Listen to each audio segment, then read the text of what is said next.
లోనే మనకి హైపోథాలమస్ లోనే ఒక హంగర్ సెంటర్, ఒక సషైటీ సెంటర్. సో, హంగర్ సెంటర్ అంటే మనకు ఆకలి అని మనకి బాడీకి తెలియడం. అప్పుడు మనకి ఆకలి అన్న ఫీలింగ్ రావడం, తినాలి అన్న ఫీలింగ్ రావడం ఇట్లాంటిది ఉంటది ఫీడింగ్ సెంటర్‌లో. సషైటీ సెంటర్ అంటే తిన్నాక హమ్మయ్య! కడుపు నిండింది చాలు. సో, ఇది. సో, ఈ సెంటర్స్ అక్కడ ఉంటాయి. సో, ఇప్పుడు ఈ ఫీడింగ్ సెంటర్ ఎక్కువ స్టిమ్యులేట్ అయినా, సషైటీ సెంటర్ డ్యామేజ్ అయినా అప్పుడు ఏమైతది తింటూనే ఉంటాడిక. వాడికి కడుపు నిండినట్టు ఫీలింగ్ ఉండదు. తింటూనే ఉంటాడు. కొంతమంది అట్లా తింటుంటారు. మళ్ళీ వామిటింగ్ కూడా చేసుకుంటుంటారు. దాన్ని బులిమియా అంటారు. ఓకే. సో, ఇట్లా లేదా ఆహ్, సషైటీ సెంటర్ స్టిమ్యులేషన్ ఎక్కువైనా లేదా feeding centre or hunger centre damage అయినా అప్పుడు తినడు. అంటే వాడికి సొసైటీ సెంటర్ స్టిమ్యులేట్ అయితే వాడి కడుపులో ఏం లేకున్నా కూడా కడుపు నిండుగా ఉన్నట్టు ఉంటది. ఆకలేదు ఇట్లా ఉంటాడు. సో, అప్పుడు తక్కువ తింటాడు. హైపోఫేజియా. ఎక్కువ తింటే హైపర్‌ఫేజియా. ఓకే. ఇంకా తక్కువది అసలు తినకపోతే ఏఫేజియా. ఓకే. అట్లా చేసి స్టార్వేషన్. సో, కొంతమంది పోతారు గూడా. హ్మ్. సో, అది. అట్లాగే మనకి థర్స్ట్ సెంటర్ గూడా ఒకటుంటుందిక్కడ. అంటే దాహం వేస్తోంది అన్న ఫీలింగ్, ఆ థాట్ రావడం. ఓకే. సో, ఆ సెంటర్ ఎక్కువ స్టిమ్యులేట్ అయితే ఎక్కువ తాగుతుంటాడిగ పర్సన్. ఎక్కువ తాగుతూ అప్పుడు ఓవర్ హైడ్రేషన్ అంటే వాటర్ ఎక్కువైపోతది బాడీలో. సో, అది గూడా టాక్సిక్ అయితది. వాటర్ ఎక్కువైపోయినా గూడా. Normally very essential for life. కానీ అది ఎక్కువైతే ప్రాబ్లమ్. ఈవెన్ డెత్ కూడా రావచ్చు. Coma death. ఓకే. సో, అదొక వర్క్ హైపోథాలమస్‌ది. అట్లాగే sexual behaviour and reproduction. Okay. So, hypothalamus controls ఒకటి అన్ని హార్మోన్స్‌ని కంట్రోల్ చేస్తుంది కదా! మిగతా అన్ని గ్లాండ్స్ హార్మోన్స్. సో, అందులో మనకి రీప్రొడక్టివ్ హార్మోన్స్ కూడా ఉన్నాయి. అంటే యూటరస్ మీద ఓవరీస్ మీద పనిచేసే hormones. Gametogenesis. Okay. Secondary sexual characters అంటే thyroid.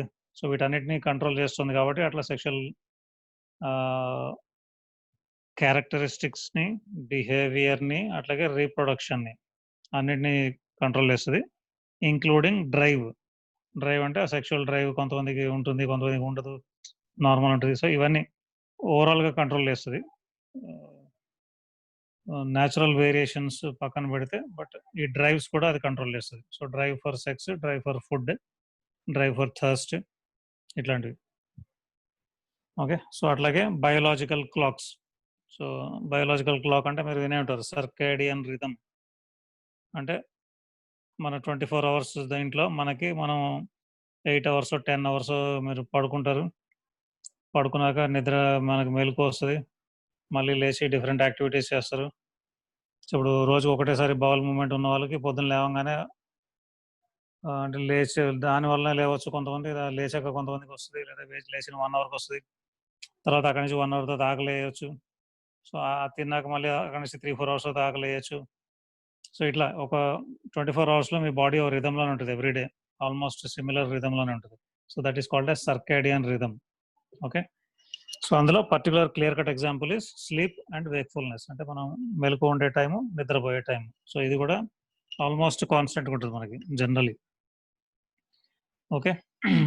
So, wakefulness is maintained by reticular activating system. So, reticular formation నుంచి మనకి సెరెబ్రల్ కార్టెక్స్‌కి ఫైబర్స్ వెళ్తాయి. Reticular activating system. సో, అది మనకి మెలుకువ ఉండేట్టు చేస్తది.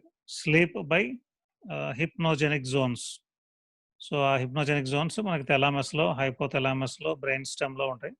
సో, ఆ హిప్నోజెనిక్ జోన్స్ స్టిమ్యులేట్ అయితే మనకు నిద్ర వస్తుంటది. ఓకే. సో, యాంటీరియర్ హైపోథాలమస్‌కి ఏదైనా ప్రాబ్లమ్ వస్తే ఈ మొత్తం స్లీప్, వేక్‌ఫుల్‌నెస్ అంతా డిస్టర్బ్ అయిపోతుంది. ఓకే. సో, అట్లాగే మనకి మన ఎమోషన్స్ లైక్ జనరల్ ఎమోషన్స్ ఒకటి, ఫియర్ ఒకటి, ఎవర్షన్ ఒకటి, ఆహ్, రేజ్ అంటే బాగా టూ మచ్ యాంగర్. అట్లాగే ప్లెజర్, అట్లాగే రివార్డ్ అంటే ఇప్పుడు నువ్వేదో ఒకటి చేసి, ఆ పని చేశాక హమ్మయ్య! నేను చేశాను, నేను సాధించాను. సో, ఇట్లాంటి ఫీలింగ్. లేదా ఎవడన్నా మనకి ఓ పని చేసినందుకు రివార్డ్ ఇస్తే నీకు సాటిస్ఫాక్షన్. సో, ఇట్లాంటి ఈ ఫీలింగ్స్ అన్నీ కూడా హైపోథాలమస్ కంట్రోల్ చేస్తది. ఓకే. సో, హైపోథాలమిక్ లీజన్స్ కొన్ని క్యారెక్టరిస్టిక్ ఉంటాయి. సో, అందులో ఒకటి హి హాస్ గివెన్ అంటే దానికొక ఆర్డర్ లాగా పెద్దగా పెట్టలేదు. హైపోథాలమిక్ లీజన్ వల్ల వచ్చే ఒబెసిటీ ఉంటది. సో, అందులో 2 డిసీజెస్ ఉంటాయి. ఫ్రాలిక్స్ సిండ్రోమ్ ఒకటి, Lawrence moon beadle syndrome. So ఇది మీరు ఫిజియాలజీలో చూడండి, దాని డెప్త్‌లోకి వెళ్ళట్లేదు. అట్లాగే డయాబెటిస్ ఇన్సిపిడస్ అంటే మనకు యాంటీ డైరెటిక్ హార్మోన్ ఏమైనా ప్రాబ్లమ్ వస్తే ఎక్కువ యూరిన్ పోతుంటాడు. బట్ డయాబెటిస్ అంటే అది డయాబెటిస్ మెల్లిటస్ కాదు. డయాబెటిస్ మెల్లిటస్ అంటే నార్మల్ షుగర్, మీరు అనే sugar disease diabetes. Diabetes insipidus అంటే ఆ యూరిన్‌లో షుగర్ ఉండదు, గ్లైకోసూరియా ఉండదు. ఓన్లీ యూరిన్ క్వాంటిటీ ఎక్కువ ఉంటుంది.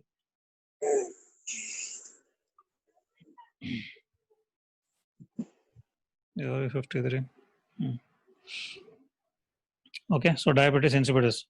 అట్లాగే ఆటోనామిక్ ఎపిలెప్సీ అంటే డయాన్సెఫాలిక్ ఆటోనామిక్ అంటే ఆటోనామిక్ సిస్టమ్ అది ఏదైతే కంట్రోల్ చేస్తుందో అక్కడ ఏదైనా ఒక ప్రాబ్లం వచ్చి ఆ ఆటోనామిక్ సిస్టమ్ కంట్రోలింగ్ సెంటర్లో మనకి ఎపిలెప్టిక్ ఫిట్స్ లాగా అంటే ఆ న్యూరాన్స్ హైపర్ యాక్టివిటీ కానీ అట్లా ఏమైనా అయితే సో అప్పుడు సిమ్టమ్స్ కెన్ బి ఒకటి సడన్గా ఫ్లషింగ్ రావడం. ఫ్లషింగ్ అంటే ఫుల్ బాడీ అంతా హీట్ ఫీల్ అవ్వడం, సడన్గా ఫుల్ స్వెట్టింగ్ రావడం.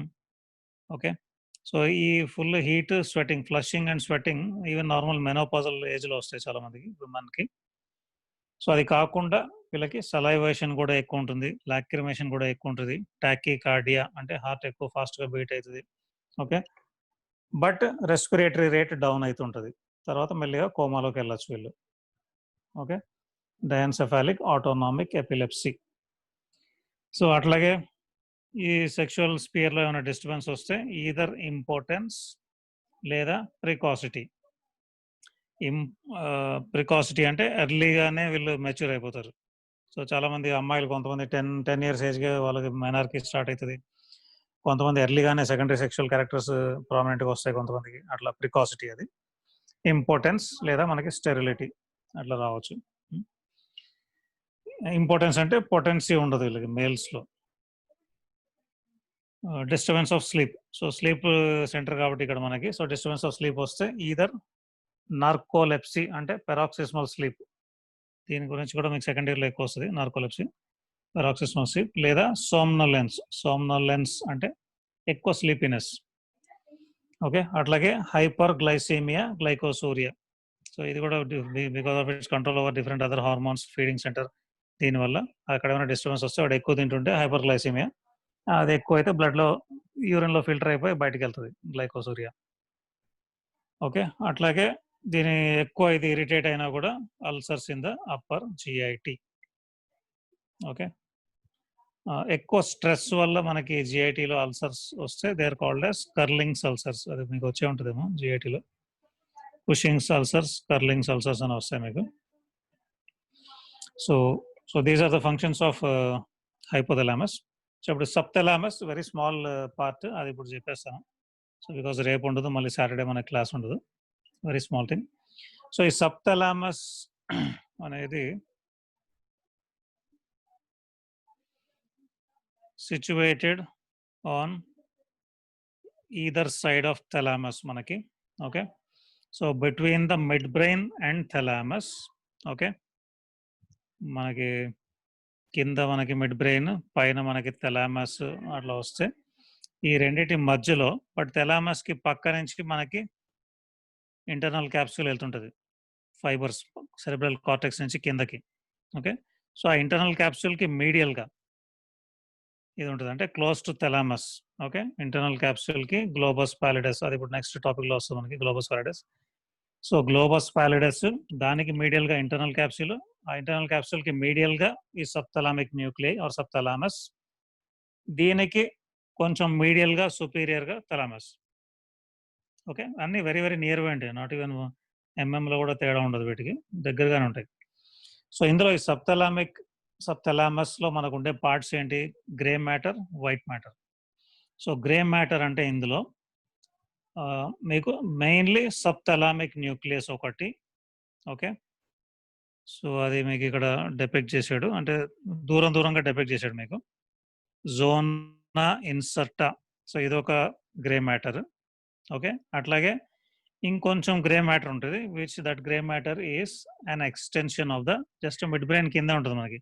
సో ఆ మిడ్ బ్రెయిన్లో ఉండే రెడ్ న్యూక్లియస్ ఒకటి, అట్లాగే మిడ్ బ్రెయిన్లో ఉండే సబ్స్టాన్షియా నైగ్రా గుర్తుంది కదా, ఈ 2 కొంచెం ఇక్కడికి కూడా ఎక్స్‌టెండ్ అయితాయి.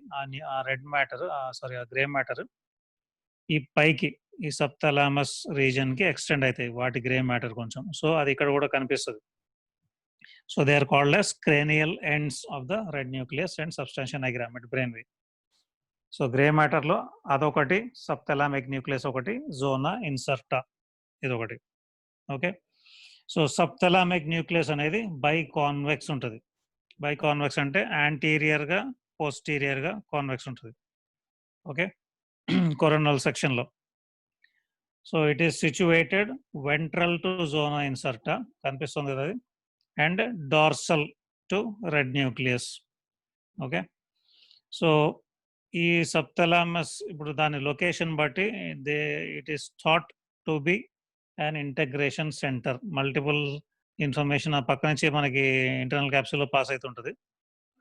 ఆహ్, అట్లాగే మెనీ సెంటర్స్ నుంచి థాలమస్‌కి మనకి ఇన్ఫర్మేషన్ వస్తుంటది. సో, అది కొన్నిసార్లు ఇందులో నుంచి కూడా పాస్ అయితది. Okay. So, it is thought to be an integrating centre. అట్లాగే zona incerta. So, zona incerta కూడా ఒక thin lamina of grey matter. So, between this subthalamic nuclei and thalamus ఈ రెండిటి మధ్యలో ఉంటది. సో, లేటరల్‌గా it is continuous with the reticular nucleus of thalamus. అంటే థాలమస్‌కి లేటరల్ సైడ్ మీకు ఐడియా ఉంది కదా! రెటిక్యులర్ న్యూక్లియై ఉంటది. లేటరల్ సర్ఫేస్ ఆఫ్ థాలమస్ మీద. సో, దాంతో ఆల్‌మోస్ట్ కంటిన్యూయస్‌గా ఉంటదది. దానికి వెరీ వెరీ క్లోజ్‌గా. సో, ఈ జోనా ఇన్సర్టా అనేది it influences the what you call thirst అనుకుందాం. అంటే the way in which a person drinks is influenced by this zona incerta. Okay. So, అట్లాగే white matter. So, white matter అంటే మనకి axons or fibres running through this subthalamus. So, అక్కడ ఏముంటాయి మనకి cranial ends of the lemnisci అంటే lateral లెమ్నిస్కస్ ఒకటి తప్ప మిగతా లెమ్నిస్కై అన్నీ మనకి బ్రెయిన్‌కెళ్ళేవి వచ్చి ఆల్‌మోస్ట్ ఇక్కడికి ఎండ్ అయితాయి. Okay. Which are all lateral to red nucleus. Red nucleus మీకు గుర్తుంది కదా! మిడ్ బ్రెయిన్‌లో మనకి మధ్యలో ఉంటది. ఓకే. మిడ్ బ్రెయిన్‌లో అప్పర్ మోస్ట్ పార్ట్‌లో ఇప్పుడు థర్డ్ సెంట్రల్ గ్రే మ్యాటర్ దాని కింద రెడ్ న్యూక్లియస్ ఉంటది. మనకి సైడ్‌న మనకి MTS, MTNL, MTS. Okay. So, వాటి క్రేనియల్ ఎండ్స్ ఆఫ్ దిస్ లెమ్నిస్కై ఒకటి. అట్లాగే మనకి సెరిబెల్లమ్ నుంచి థాలమస్‌కి అంటే డెంటాటో థాలామిక్ ట్రాక్ట్. ఓకే. అట్లాగే రూబ్రో థాలామిక్ ట్రాక్ట్ అంటే రెడ్ న్యూక్లియస్ నుంచి థాలమస్‌కి. సో, ఈ ట్రాక్ట్స్ అన్నీ సబ్ థాలమస్‌లోంచి పాస్ అయితున్నాయి. అట్లాగే ఆన్సా లెంటిక్యులారిస్. ఆన్సా లెంటిక్యులారిస్ అంటే దీని కనెక్షన్స్ గ్లోబస్ పాలిడస్ టు థాలమస్. అట్లాగే ఫాస్సిక్యులస్ లెంటిక్యులారిస్ అది కూడా మనకి గ్లోబస్ పాలిడస్ నుంచి థాలమస్‌కి వెళ్ళే ఫైబర్స్. సో, ఆన్సా లెంటిక్యులారిస్ వెంట్రల్‌గా ఉంది. ఇది డార్సల్‌గా ఉంది. అంటే పైనుందది. ఓకే. అట్లాగే సబ్ థాలామిక్ ఫాసిక్యులస్. సో, అంటే సబ్ థాలామిక్ న్యూక్లియస్ నుంచి మనకి థాలమస్‌కెళ్ళేవి. ఇంటర్మీడియేట్ ఫైబర్స్ ఈ రెండిటి మధ్యలో ఉంటది. సో, ఇది దీని white matter. Okay. White matter passing through sub thalamus.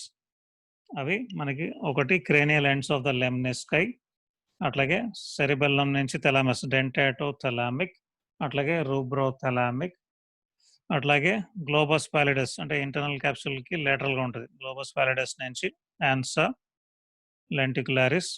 అట్లాగే అది వెంట్రల్‌గా, డార్సల్‌గా మనకి fasciculus lenticularis and subthalamic fasciculus. So, ఇది వైట్ మ్యాటర్. సో, ఇవన్నీ దీనిలోంచి పాస్ అయితున్నాయి. So, probably they think that it controls some of the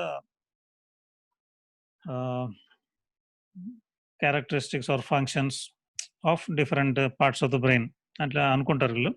పూర్తిగా తెలీదు. సో, అది ఎందుకు అనుకుంటున్నారంటే if there is a lesion of the subthalamic nucleus so, ఆ పర్సన్స్‌లో a condition which is called as hemiballismus. Ballis ballismus ballis అంటే dance. So, హెమీబాలిస్మస్ అంటే సడెన్‌గా చేయి అటు ఇటు కదులుతాడు. అంటే ఇప్పుడు సడెన్‌గా మనం అందరూ కూర్చున్నారు, మాట్లాడుతున్నారు. సో, అతని నోటీస్ లేకుండానే అతను సడెన్‌గా చెయ్యిని అటు పైకి లేపి, సైడ్‌కి తిప్పి, వెనక్కి తిప్పి మళ్ళీ కింద పెట్టుకుంటాడు. అరే! అట్లా ఎందుకు చేశారు అంటే వాడికి వాడికి తెలియని కూడా తెలీదు వాడు చేసాడని.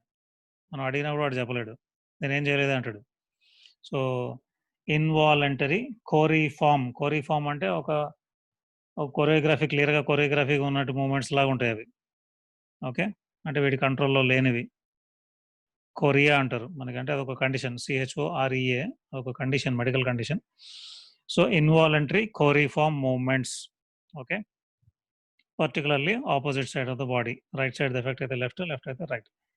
సో, ఇట్లా ఉంటే దాన్ని it can be controlled by ablation. Ablation అంటే ఒక ఏదైనా హీట్‌తో గాని, దేనితో గాని ఒక టిష్యూని డిస్ట్రక్ట్ చేయడం లేదా కోసేయడం గాని. సో, గ్లోబస్ పాలిడస్‌ని గాని, దానిలో నుంచి వెళ్ళే ఇఫరెంట్ ట్రాక్ట్స్‌ని గాని అబ్లేట్ చేస్తే, లేదా anterior ventral nucleus of thalamus దాన్ని అబ్లేట్ చేసినా, లేదా మనకి ఏరియా 4 అంటే ప్రీమోటార్ ఏరియా అక్కడ దాన్ని మనం ఏదైనా అబ్లేట్ చేసినా, కార్టికోస్పైనల్ ట్రాక్ట్స్‌ని అబ్లేట్ చేసినా ఈ హెమిపాలిస్మస్ తగ్గుతుంది. ఓకే. సో, దీన్ని బట్టి వాళ్ళు అనలైజ్ చేసేది ఏంటంటే, subthalamic nucleus has got inhibitory control on the globus pallidus and cerebral cortex. So, subthalamic nucleus damage అయితే వాడు అప్పుడప్పుడు డాన్స్ చేసినట్టు మూవ్‌మెంట్స్ ఇస్తుంటాడు. సో, ఈ సబ్థాలామిక్ న్యూక్లియస్ బాగా పనిచేస్తున్నప్పుడు అట్లాంటివి చేయడు. అంటే హి విల్ బి కాన్షియస్. వాడికి ఒకవేళ ఏదైనా అనిపించినా, లేకపోతే ఏదైనా లోపల ఉన్నా, లేకపోతే ఏదైనా ఉన్నా కూడా అది ఇట్లాంటి అన్నెసెసరీ మూవ్‌మెంట్స్ రావు బాడీలోంచి. అన్‌టైమ్‌లీ మూవ్‌మెంట్స్ రాకపోవచ్చు అట్లా. So it is thought to be having an inhibitory control on the cerebral cortex and globus pallidus. So దీన్ని బట్టి ఆ లీజన్ని బట్టి వాళ్ళు అట్లా దాన్ని డెసిఫర్ చేశారు. Okay. So this is basically about this. So ఇందులో మీరు ఎంత గుర్తు పెట్టుకుంటే అంత గుర్తు పెట్టుకోవడానికి ట్రై చేయండి. బికాస్ 2 మార్క్స్ క్వశ్చన్ కింద మనకి సపోజ్ సబ్థాలమస్ లేకపోతే సబ్థాలామిక్ న్యూక్లియై లేకపోతే హైపోథాలామిక్ న్యూక్లియై అని అడగొచ్చు. అప్పుడు మీరు కనీసం బేసికల్లీ ఆప్టిక్ ట్యూబరల్ ఇంకోటి మనకి మామిలరీ అవి వీలుంటే దానిలో సబ్ పార్ట్స్ కొన్ని మెన్షన్ చేయడానికి ట్రై చేయాలి. సపోజ్ హైపోథాలమస్ 5 మార్క్స్ క్వశ్చన్ వస్తే దాన్ని బ్రాడ్‌గా డిస్క్రైబ్ చేయడం, దాని వేర్ ఈజ్ ఇట్, ఓకే, దాని బౌండరీస్, దానిలో what are the parts of hypothalamus and broadly దాని ఫంక్షన్స్, వాటి కనెక్షన్స్, ఫంక్షన్స్. ఎస్సే అడిగినా మనం డౌట్ పడాల్సిన పని లేదు హైపోథాలమస్. ఎందుకంటే దాని ఫంక్షన్స్ అంత ఉంటాయి. అప్పుడు మీరు ఫిజియాలజీ నుంచి కొంచెం మనకు ఓవర్‌లాప్ అవుతది. ఓకే. సో, సబ్థాలమస్ కూడా బానే అడుగుతుంటారు. ఎందుకంటే ఈ హెమిపాలిస్మస్ గురించి. అట్లాగే పీనియల్ గ్లాండ్ గురించి కూడా బానే అడుగుతుంటారు. బికాస్ మాస్టర్ ఎండోక్రైన్ గ్లాండ్‌ని కూడా ఇది కంట్రోల్ చేస్తుంది కాబట్టి, అట్లాగే బయోలాజికల్ రిథమ్‌కి ఇంపార్టెంట్ కాబట్టి అట్లా. హెబాన్యులర్ న్యూక్లియస్ కూడా అడుగుతారు చాలా సార్లు. అంటే షార్ట్ క్వెషన్స్ లాగా. రేర్‌లీ 5 మార్క్స్, జనరల్‌గా 2 మార్క్స్ అడిగే ఛాన్సెస్ బానే ఉంటాయి. సో, అట్లాగే ఈ same medial geniculate body, lateral geniculate body ఇవన్నీ ఏదైనా రావచ్చు. సో, హెడ్ అండ్ నెక్ బ్రెయిన్‌లో మీకు ఏది ఇంపార్టెంటో క్వెషన్ రాసి ఇవ్వండి అంటే యాక్చువల్లీ మనం ఏది అన్‌ఇంపార్టెంటో టిక్ చేసి ఇవ్వచ్చు. So, which will be less than 5%. Okay. So, 95% of them are important. అందులో అడగడు అని ఎక్కడ మనం చెప్పడానికి ఉండదు.